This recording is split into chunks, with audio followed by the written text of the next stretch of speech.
یہ پورا جو کھیل چل رہا ہے اس کو اچھی طرح سمجھنے کی ضرورت ہے کہ یہ ہے کیا۔ اس منصوبے میں ایک بنگلے کی قیمت 2.5 کروڑ روپے سے لے کر 50 کروڑ روپے تک ہے۔ نیب اعلامیہ یہ قرار دیتا ہے کہ ملک ریاض صاحب عدالتی مفرور ہیں کہ بحریہ ٹاؤن ایک دبئی پروجیکٹ لا رہا ہے، اس پروجیکٹ میں جو بھی سرمایہ کاری کرے گا وہ منی لانڈرنگ تصور کی جائے گی۔ السلام علیکم، یہ ہے آئینہ اور میں ہوں محمد طاہر۔ ہم تصورات کی ٹوٹ پھوٹ کے زمانے میں رہ رہے ہیں۔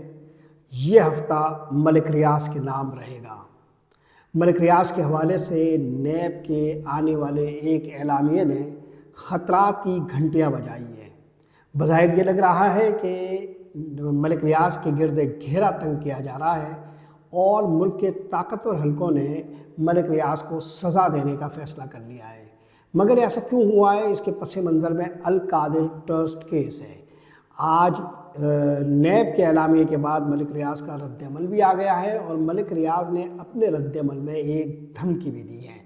مگر نیب کا اعلامیہ بنیادی طور پر 3 نکات کا احاطہ کرتا ہے، جس سے آپ کو اندازہ ہو سکے گا کہ یہ پورا ہفتہ ملک ریاض کے ساتھ کیوں ہمارا بسر ہوگا اور ملک ریاض آنے والے دنوں میں اور وقتوں میں کس قسم کی شاہ کلید بننے جا رہی ہیں۔ اگر آپ نیب کے اعلامیہ کا جوہری طور پر مطالعہ کریں تو 3 بنیادی نکات اس اعلامیے میں موجود ہیں۔ پہلی بات تو یہ ہے کہ نیب اعلامیہ یہ قرار دیتا ہے کہ ملک ریاض صاحب عدالتی مفرور ہیں۔ یہ بات جو نیب کے اعلامیے میں موجود ہے کہ وہ عدالتی مفرور ہے، کافی عرصے سے ہم جانتے ہیں کہ ملک ریاض صاحب پاکستان میں نہیں رہ رہے اور وہ دبئی میں قیام پذیر ہے، اور اس کا سبب مخصوص قسم کے حالات میں وہ کردار ہے جو ملک ریاض صاحب ادا کرنے کو تیار نہیں ہے۔ دوسرا نقطہ جو نیب اعلامیہ وضاحت کرتا ہے وہ یہ کہ بحریہ ٹاؤن ایک دبئی پروجیکٹ لا رہا ہے، اس پروجیکٹ میں جو بھی سرمایہ کاری کرے گا وہ منی لانڈرنگ تصور کی جائے گی۔ یہ نقطہ جو نیب کو سوجھا ہے، یہ دنیا بھر میں وائٹ کالر کرائم کی تفتیش کرنے والے اعلیٰ ترین جو دماغ ہیں ان کو بھی نہیں سوجھا۔ اس نقطے پر ہم بعد میں بات کریں گے۔ تیسرا نقطہ جو نیب اعلامیہ بیان کرتا ہے وہ یہ کہ ملک ریاض کو قانونی طریقے سے ملک میں لانے پر غور کیا جا رہا ہے اور اس کے حوالے سے کارروائی شروع ہو گئی ہے۔ یوں اگر آپ دیکھیں تو ایک پورا پیکج ہے جو ملک ریاض کے حوالے سے اس اعلامیے میں موجود ہے، مگر حوالوں، دلیلوں اور ریشنل کے حوالے سے اس اعلامیے کو اگر دیکھا جائے تو 3-4 دہائیوں کے تمام صحافتی تجربے کو نچوڑ کر بھی اگر نیب اعلامیے کا جائزہ لیا جائے تو اس سے کمزور اعلامیہ، اس سے پھسپھسا اعلامیہ، اس سے بودا اعلامیہ آج تک ہم نے نہیں پڑھا، جو کسی بھی نقطے کی وضاحت نہیں کرتا، جو کسی بھی نقطے کو واشگاف نہیں کرتا، جو کسی بھی نقطے کا ریشنل بیان نہیں کرتا۔ تو نیب کے اس اعلامیے کے حوالے سے آنے والے دنوں میں بہت سارا رد عمل آپ کو دیکھنے میں ملے گا۔ پہلا جو رد عمل ہے وہ ظاہر ہے ملک ریاض کا ہی بنتا ہے۔ ملک ریاض نے اگلے روز جو اس پر رد عمل ظاہر کیا وہ کافی دلچسپ ہے اور ملک ریاض کی شخصیت کا آئینہ دار بھی ہے۔ ملک ریاض کے رد عمل کو بھی ہم 3 نکات میں سمجھنے کی کوشش کرتے ہیں۔ پہلا نقطہ تو ان کا یہ ہے کہ جتنا مرضی چاہے ظلم کر لو، میں گواہی نہیں دوں گا۔ یہ گواہی کیا ہے؟ ہم اچھی طرح جانتے ہیں کہ ملک ریاض پر القادر ٹرسٹ میں ایک دباؤ ڈالا جا رہا تھا کہ وہ عمران خان کے خلاف گواہی دیں، مگر ملک ریاض صاحب نے یہ گواہی نہیں دی اور وہ عمران خان کے خلاف لب کشائی کے لیے تیار نہیں ہوئے۔ ایسا انہوں نے کیوں کیا؟ اس کے پیچھے بھی غور و فکر کے کئی زاویے ہیں اور بہت ساری شاہراہیں ہیں جو ہمیں سمجھاتی ہے، ایک راستے پہ لے جاتی ہے، ایک منزل پہ لے جاتی ہے، اس تفکر و تدبر پر کہ آخر ہمارے ملک میں یہ پورا کھیل چلتا کیسے ہیں اور یہ لوگ حرکت کیسے کرتے ہیں۔ مگر چونکہ یہ بالکل الگ موضوع ہے اور جس میں صرف ملک ریاض کی شخصیت نہیں آتی بلکہ اس کے ارد گرد اور کئی شخصیات ہیں جو 1950 کے بعد سے اب تک اس طرح استعمال کیے جاتے رہے ہیں، بنائے جاتے رہے ہیں، توڑے جاتے رہے ہیں، تو یہ ایک الگ ہی موضوع ہے، مگر ملک ریاض صاحب نے یہ کہا کہ میں گواہی نہیں دوں گا۔ یہ واقعہ بھی ہماری تاریخ میں، عصری تاریخ میں ایک منفرد واقعہ ہے، کیونکہ عام طور پر اس طرح کے دباؤ کے سامنے کوئی کھڑا نہیں رہتا۔ ایک تو عمران خان ہے جو اس دباؤ کے سامنے نہیں جھکے، اور ایک عمران خان کے خلاف گواہی نہ دینے والے یہ صاحب ہے جو کوئی بہت اچھی شہرت بھی نہیں رکھتے، جن کے خلاف کافی ساری کہانیاں اور اسکینڈلز ہیں، جن پر بہت سارے الزامات جو نیب لگاتا ہے وہ درست بھی ہے، مگر وہ بھی تیار نہیں ہے۔ یہ ایک خاص پہلو ہے اس کا۔ دوسرا نقطہ جو انہوں نے واضح کیا اپنے رد عمل میں، وہ یہ کہ نیب کا جو بیان ہے وہ بنیادی طور پر بلیک میلنگ کا ایک مطالبہ ہے۔ بلیک میلنگ کا مطالبہ کیا ہے وہ انہوں نے پہلے ہی نقطے میں واضح کر دیا کہ ان سے کہا جا رہا ہے کہ وہ ایک گواہی دیں، اگرچہ وہ عمران خان کا نام نہیں لے رہے، لیکن پیش منظر میں جو معاملہ چل رہا ہے وہ پورے کا پورا القادر ٹرسٹ ہے۔ القادر ٹرسٹ کیس ہے اور اس حوالے سے آنے والا فیصلہ ہے، جس پر کے حوالے سے جتنے بھی لوگ ہیں ان سب پر ایک دباؤ ڈالنے کی کوشش کی گئی۔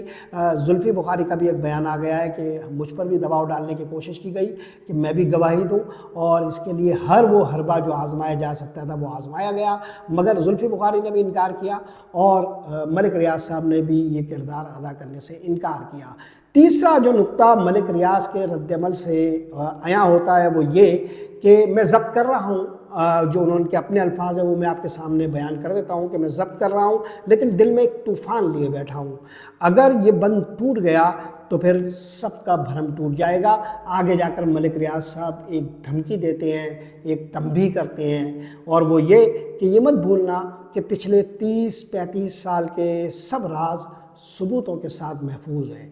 ملک ریاض کی شخصیت اسی کے گرد گھومتی ہے، اور ملک ریاض وہ ملک کے چند ایک لوگ میں شامل ہیں جن کے پاس مختلف آوازوں کا ایک خزانہ موجود ہے، مختلف لوگوں کے رازوں کا ایک خزانہ موجود ہے ان کے پاس، ذرائع ابلاغ سے لے کر سیاستدانوں تک، اور سیاستدانوں سے لے کر اسٹیبلشمنٹ کے اہلکاروں تک، اور سروسز میں موجود اسٹیبلشمنٹ کے دیگر جو شعبے ہیں ان سے لے کر عام صحافیوں تک۔ شاید ہی کوئی آدمی ایسا ہو جو نمایاں ہو اور ملک ریاض کے سائے میں نہ آیا ہو، یا ملک ریاض کے اس آواز خزانے کا حصہ نہ رہا ہو جہاں وہ کچھ چاہنے کی آرزو میں کچھ غلطیاں کر بیٹھتا ہے۔ ملک ریاض ان غلطیوں کو ریکارڈ کا حصہ بناتے ہیں اور ہمیشہ اسے استعمال کرتے ہیں۔ تو بہرحال ملک ریاض صاحب نے اس کی طرف اشارہ کیا ہے کہ میرے پاس 30-35 برسوں کے تمام ثبوت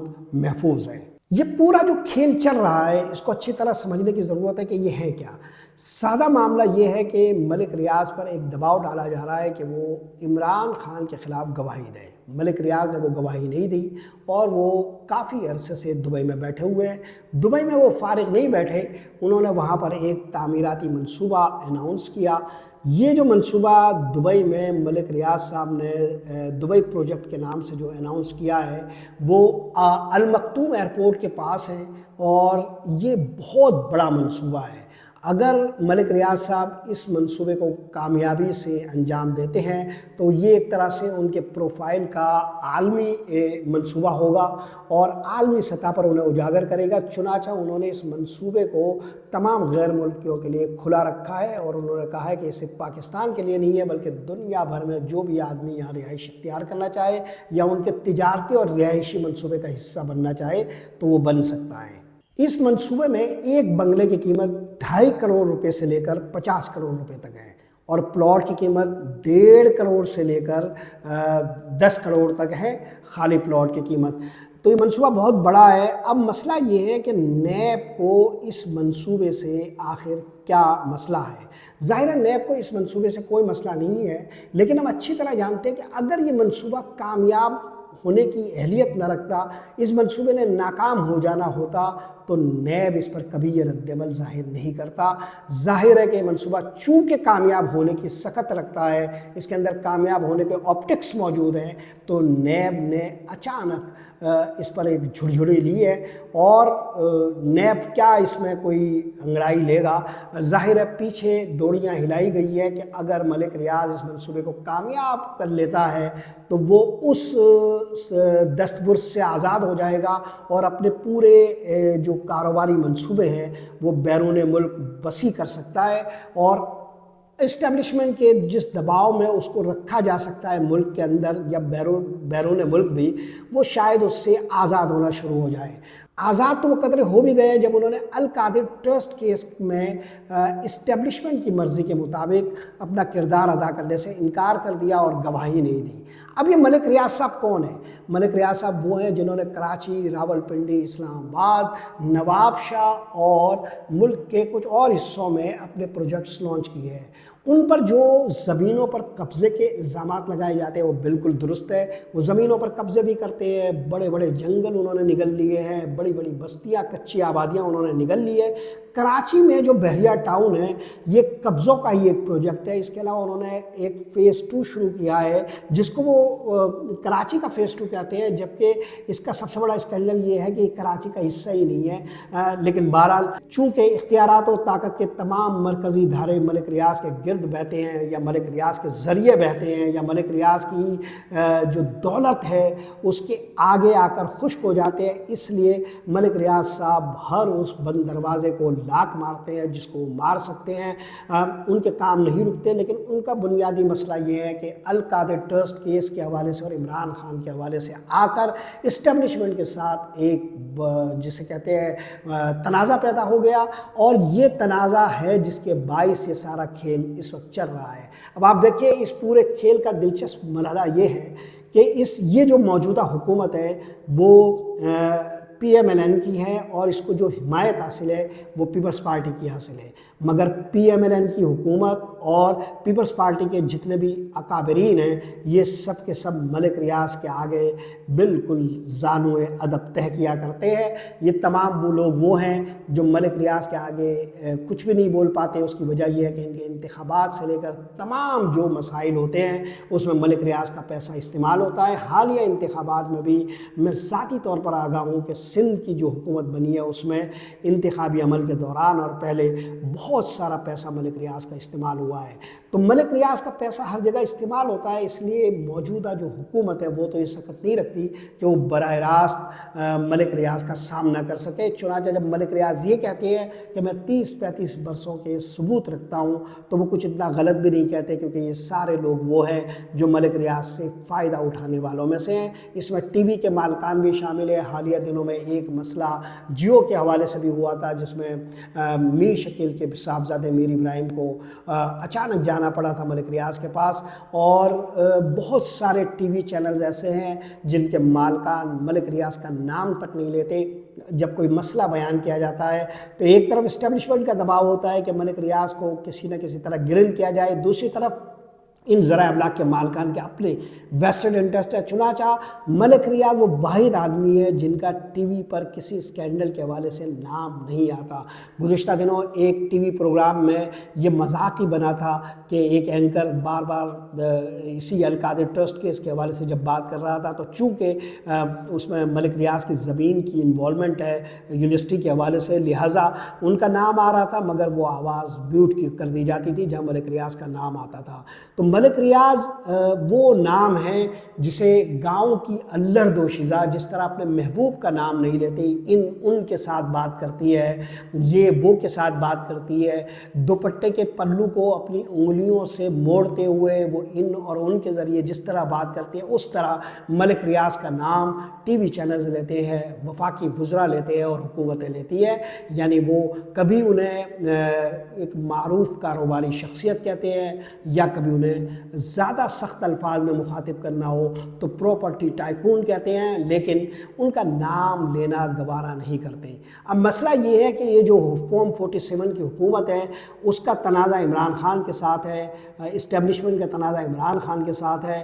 یہ فارم 47 کی حکومت کے تمام کردار ملک ریاض کے بینیفیشری ہیں، اور ملک ریاض جو ان کے ساتھ زیادہ کمفرٹیبل ہے اپنے سارے دھندوں کے لیے، کاروبار کے لیے، قبضوں کے لیے وہ ملک ریاض عمران خان کے خلاف گواہی نہیں دے رہے۔ سوال یہ ہے کہ وہ عمران خان کے خلاف گواہی کیوں نہیں دے رہے؟ ان کے لیے تو بہت آسانیاں پیدا ہو سکتی ہیں، مگر وہ کیوں نہیں دے رہے؟ یہ سب سے بڑا سوال ہے، یہ اس پورے کھیل کا سب سے نازک پہلو ہے۔ اگرچہ کچھ لوگ اس کی وجہ یہ بیان کرتے ہیں کہ بیریا ٹاؤن کی کامیابی کے پیچھے بیرون ملک جو لوگ ہیں پاکستانی، ان کا ہاتھ ہے، ان کا سرمایہ ہے، وہ لوگ بھروسہ کرتے ہیں ملک ریاض پر، اور بیرون ملک جو پاکستانی ہیں ان کی 90% سے زیادہ جو تعداد ہے وہ عمران خان کی حامی ہے، اور ملک ریاض صاحب یہ رسک نہیں لینا چاہتے۔ مگر یہ واحد پہلو نہیں ہے، اس کے علاوہ بھی اس میں کئی پہلو ہیں۔